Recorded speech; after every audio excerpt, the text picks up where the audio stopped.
Welcome to V9 news. Jagan మంచి చేశాడు కాబట్టి చంద్రబాబు మరింత చేస్తాడని ప్రజలు నమ్మారని, కానీ నిత్యం అబద్ధాలతోనే ఇప్పుడు ఆయన నెట్టుకొస్తున్నారని జగన్ అన్నారు. మంచి చేశాం కాబట్టే ఇవాళ వైసీపీ నేతలు గర్వంగా ప్రజల్లోకి వెళ్లగలుగుతున్నారని ఉమ్మడి కర్నూలు జిల్లా నేతలు ఉద్దేశించి ఆయన వ్యాఖ్యానించారు. కంటికి కనిపించేది రెండే కనిపిస్తాయి.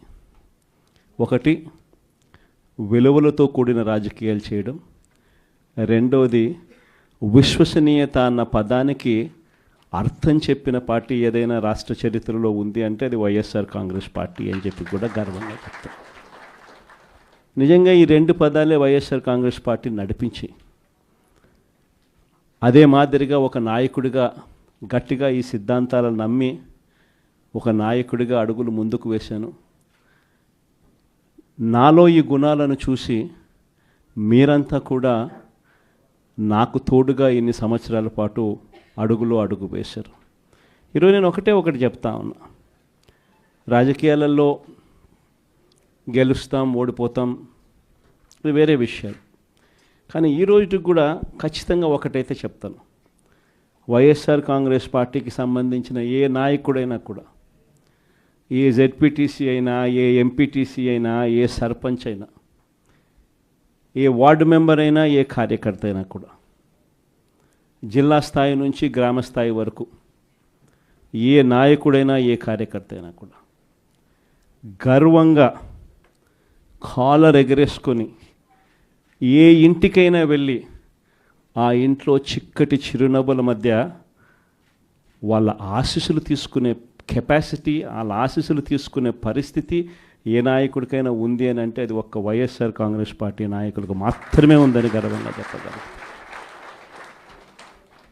ఎందుకనంటే మనం రాకమునుపు రాజకీయాలు ఒక మాదిరిగా ఉండి, మనం వచ్చిన తర్వాత రాజకీయాలకు అర్థం ఇది అని చెప్పి తిరగరాసిన చరిత్ర ఏ పార్టీకైనా ఉంది అని అంటే అది ఒక వైఎస్ఆర్ కాంగ్రెస్ పార్టీకి మాత్రమే ఉంది అని కూడా గర్వంగా చెప్పగలుగుతాం.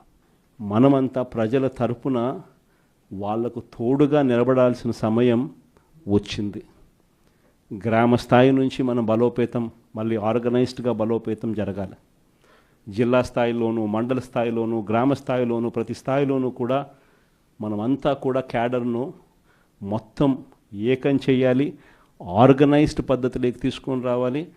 ప్రతి సమస్యలోనూ ప్రజలకు తోడుగా ఉండే కార్యక్రమం ముమ్మరంగా అడుగులు వేయాల్సిన అవసరం వచ్చింది. ఈరోజు జరుగుతూ ఉన్న పరిస్థితులు, విషయాలు కూడా మీ అందరికీ కూడా తెలుసు. రెడ్ బుక్ రాజ్యాంగంలో ఎలా జరుగుతూ ఉన్నాయన్నది కూడా మీ అందరికీ కూడా తెలుసు. చంద్రబాబు నాయుడు గారు అనే వ్యక్తి ముఖ్యమంత్రిగా ఉన్నాడు. మామూలుగా ముఖ్యమంత్రిగా ఉన్న వ్యక్తికి ఒక హుందాతనం ఉంటుంది. ఈ మనిషికి ఆ హుందాతనం లేదు. ఈ మనిషికి ఏదైనా కూడా తాను ముఖ్యమంత్రి కాబట్టి ఏ పదవైనా తనకే కావాలి, తనకు సంఖ్యాబలం లేకపోయినా తనకే కావాలి అన్న అహంకారంతో ఈరోజు చంద్రబాబు నాయుడు రెడ్ బుక్ పాలన సాగిస్తూ ఉన్నాడు. 57 చోట్ల జరిగితే 7 చోట్ల ఎన్నికను వాయిదా వేశారు. ఎందుకనంటే అక్కడ చంద్రబాబు నాయుడుకు గెలిచే వాతావరణం కనిపించక ఆ 7 చోట్ల ఎన్నికలు వాయిదా చేశాడు. మరో 50 చోట్ల ఎన్నిక పెట్టని పరిస్థితి, పెట్టాల్సిన పరిస్థితిలో, ఖచ్చితంగా పెట్టాల్సిన పరిస్థితిలో, ఎన్నికలు జరపాల్సిన పరిస్థితిలో జరపాల్సి వచ్చింది. ఆ వచ్చిన చోట్ల కూడా 50 చోట్లలో 39 చోట్ల వైఎస్ఆర్సీపీ క్యాడర్ తెగింపుతో గట్టిగా నిలబడింది. నిజంగా ఆ తెగింపు వైఎస్ఆర్సీపీ క్యాడర్ చూపించింది కాబట్టి చంద్రబాబు నాయుడు గారు ఏమీ చేయలేకపోయాడు.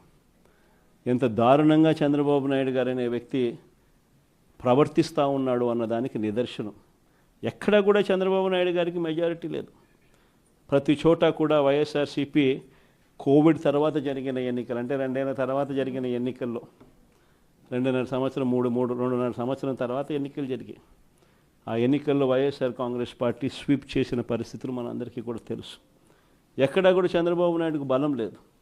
బలం లేకపోయినా కూడా చంద్రబాబు నాయుడు గారు ఆయనకున్న అహంకారంతో ప్రలోభాలు పెడుతూ, భయపెడుతూ, విచ్చలవిడిగా ఏ రకంగా చంద్రబాబు నాయుడు గారు రెడ్ బుక్ రాజ్యాంగంలో ప్రతి పదవి తనకే కావాలి అని చెప్పి తపన పడుతూ చంద్రబాబు నాయుడు గారు ఏ రకంగా చేశారు అన్నది మనమంతా కూడా చూసాం. ఎందుకు చంద్రబాబు నాయుడు గారు ఇవన్నీ చేస్తూ ఉన్నారు అనే దానికి ఒక్కొక్కసారి నాకు అర్థం కాల. ఎందుకు అబ్బాయి మనిషికి బలం లేదు, సంఖ్యాబలం లేదు, లేకపోయినా కూడా ఎందుకు ఇంత దౌర్జన్యాలు చేస్తా, ఇంత అప్రజాస్వామికంగా ఎందుకు చేస్తూ ఉన్నాడు అని చెప్పి. ఎందుకు చేస్తూ ఉన్నాడో తెలుసా? కారణం వైఎస్ఆర్ కాంగ్రెస్ పార్టీ అంటే చంద్రబాబు నాయుడుకు భయం. వైఎస్ఆర్ పార్టీ కార్యకర్త అంటే చంద్రబాబు నాయుడు గారికి భయం. ఎందుకనంటే చంద్రబాబు నాయుడు గారు సూపర్ 6 ఫెయిల్ అయ్యాడు, సూపర్ 7 ఫెయిల్ అయినాడు. చంద్రబాబు నాయుడు గారి పాలనలో వ్యవస్థలన్నీ కూడా పూర్తిగా నీరు గారిపోయినాయి.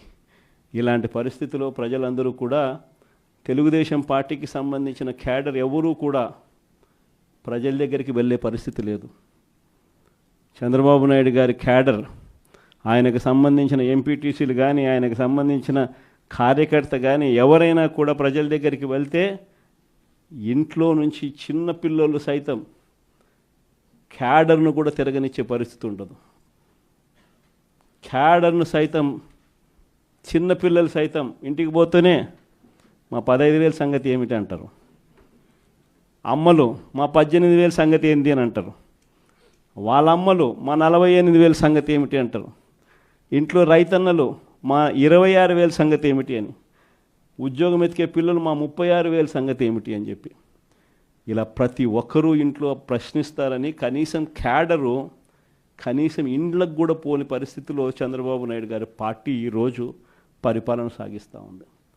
ఇలాంటి పరిస్థితుల్లో చంద్రబాబు నాయుడు గారిని ప్రశ్నించే స్వరం ఉండకూడదు అని రాష్ట్ర వ్యాప్తంగా ఒక భయానక వాతావరణం క్రియేట్ చేసే కార్యక్రమంలో భాగంగా ఇవన్నీ కూడా చంద్రబాబు నాయుడు గారు చేయిస్తూ ఉన్నాడు. ప్రజాస్వామ్యంలో ఎప్పుడూ కూడా మనుషులకు మంచి చేయాలి, మనుషులకు మంచి చేసి వాళ్ళ గుండెల్లో స్థానం సంపాదించుకొని, వాళ్ళ మనసుల్లో స్థానం సంపాదించుకొని ఒక నాయకుడు అనేవాడు పాలన చేయాలి. కానీ అలా చేయకుండా అధికారం ఉంది కానీ అని చెప్పి దురహంకారంతో ఏ నాయకుడైనా కూడా ప్రవర్తించినప్పుడు ప్రజలు, దేవుడు ఇద్దరు కూడా ఖచ్చితంగా మొట్టికాయలు ఇస్తారు.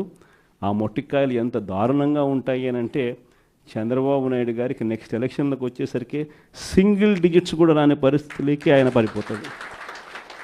కాబట్టి ప్రతి ఒక్కరమైనా ఒకటే అడుగుతా ఉన్నా, అందరం ఐక్యంగా ఉందాం. మొన్న కూడా చూసాం చంద్రబాబు నాయుడు గారు